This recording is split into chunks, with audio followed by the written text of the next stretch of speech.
بسم اللہ الرحمن الرحیم۔ السلام علیکم ورحمۃ اللہ وبرکاتہ۔ معزز سامعین اکرام، جنابت کی حالت میں روزہ رکھنے کا حکم کیا ہے؟ جنابت کی حالت میں بھی روزہ رکھنا درست ہے۔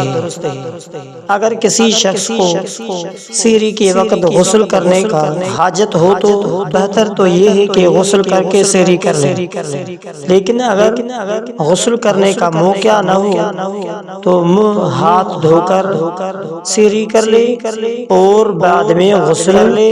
اگرچہ یہ غسل صبح صادق طلوع ہونے کے بعد کیوں نہ ہو، تبھی روزے کو کوئی فرق نہیں پڑتا۔ ہاں، اگر بیوی سے ہم بستری یا احتلام کی صورت میں غسل پڑ گیا ہو، تب بھی ٹائم کی قلت کی وجہ سے، سحری کا ٹائم ختم ہونے کی وجہ سے، سب سے پہلے یہ ہے کہ یہ اپنے ہاتھ منہ کو دھو کر سحری کر لے، نماز سے پہلے بعد میں غسل کر لے۔ سحری کا وقت رات کو ہی ہے۔ بہت سے لوگ فجر کی اذان کے دوران بھی کھاتے پیتے ہیں اور یہ سمجھتے ہیں کہ جب تک اذان ختم نہ ہو جائے اس وقت تک سحری کا وقت باقی رہتا ہے۔ یاد رہے کہ یہ کھلی غلطی ہے، کیونکہ اذان صبح صادق طلوع ہو جانے کے بعد ہوتی ہے، جبکہ سحری رات ہی کو بند کرنی ضروری ہے۔ اسی لیے جو لوگ اذان کے ساتھ کھاتے پیتے ہیں وہ در حقیقت رات کے بجائے صبح کو سحری بند کر رہے ہیں۔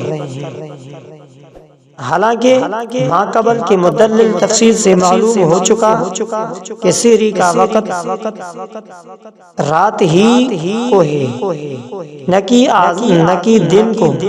اسی لیے ایسے حضرات کا روزہ ہرگز درست نہیں ہوگا۔ سحری بند کرنے کے میں فجر کی اذان کا کوئی اعتبار نہیں ہے، جیسا ماقبل میں آپ نے تفصیل سے یہ بات معلوم کی کہ سحری بند کرنے میں اصل اعتبار اذان کا نہیں بلکہ صبح صادق کا ہے، کہ جب صبح صادق طلوع ہو جائے اس کے بعد کھانے پینے سے روزہ ہوتا ہی نہیں، اگرچہ اذان نہیں ہوئی، کیونکہ اذان تو صبح صادق کے بعد ہی ہوا کرتی ہے۔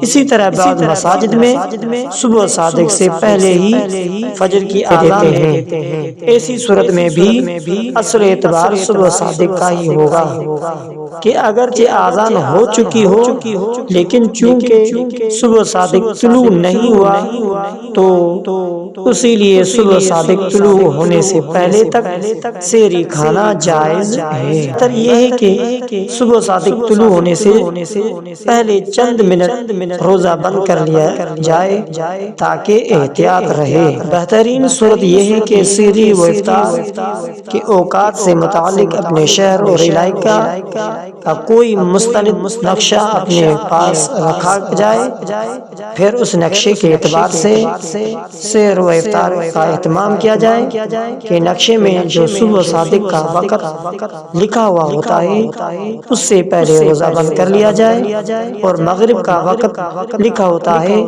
اس سے پہلے ہرگز نہ کی جائے۔ ان باتوں پر عمل کر کے غلطی سے حفاظت ہو سکتی ہے۔ سحر و افطار کے اوقات معلوم کرنے کے لیے اپنے شہر کے کسی معتبر نقشے سے استفادہ کرنے کی کوشش کی جائے جس میں سحر و افطار کے اوقات درج ہوں۔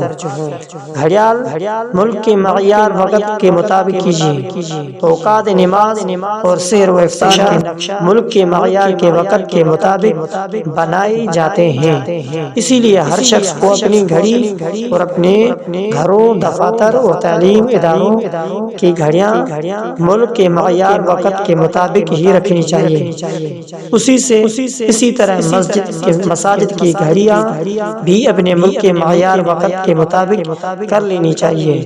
کیونکہ نماز کے اوقات اور سحر و افطار میں اس کی بڑی ضرورت پڑتی ہے، جبکہ اسے غفلت کے نتیجے میں متعدد مسائل اور خرابیاں پیدا ہوتی ہیں۔ مساجد کی انتظامیہ کو اس بات کا خاص خیال رکھنا چاہیے۔ اس بات کی اہمیت کے لیے دو مثالیں سمجھیے۔ نمبر ایک، اگر کسی مسجد کی گھڑی ملک کے معیار وقت سے 2 منٹ آگے ہے اور اس مسجد میں نقشے کے مطابق لوگوں کو افطار کے اطلاع دی جائے تو گویا یہ اطلاع وقت داخل ہونے سے 2 منٹ پہلے دی جائے گی، جس کا غلط ہونا واضح ہے، اور اس کے بنا پر جو لوگ فوراً افطار کریں گے ان کا افطار وقت داخل ہونے سے پہلے ہوگا۔ نمبر دو، مغرب کی نماز ادا کرنے کے لیے ایک مسجد گیا تو دیکھا کہ ایک مسجد کی گھڑی ملک کے معیار کے وقت سے 2 منٹ آگے ہے، تو جیسے ہی مسجد کی گھڑی کے مطابق مغرب کا وقت داخل ہوا تو مؤذن صاحب نے فوراً اذان دینے کے لیے اٹھنے لگے تو بندہ نے ان کو سمجھایا کہ ابھی وقت تو ہی داخل نہیں ہوا، کیونکہ مسجد کی گھڑی 2 منٹ آگے ہے۔ ایسی صورت میں اگر آپ اذان شروع کریں گے تو یہ وقت سے پہلے شروع ہوگی، اور مسئلہ یہ ہے کہ اگر اذان کے بعض کلمات بھی وقت سے پہلے ادا کر لیں تو یہ وقت اندر اس اذان کا اعادہ کیا جائے گا۔